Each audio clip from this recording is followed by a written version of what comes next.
ये मेरा बच्चे का छोटा सा ये टॉय है।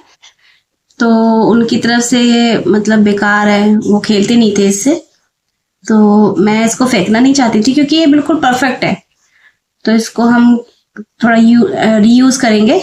किस तरह से हम इसको है ना यूजफुल बनाते हैं। तो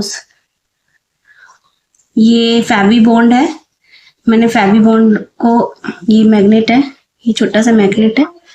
मैंने इसमें फेवी बॉन्ड को मैग्नेट इस तरह से लगाया।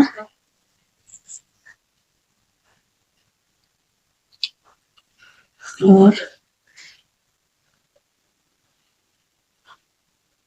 ये यहाँ पे मैंने लगा दिया इसको, मैग्नेट को उसके पीछे लगा दिया। तो ये फ्रिज मैग्नेट बन गया है मेरा एक छोटा सा DIY क्यूट।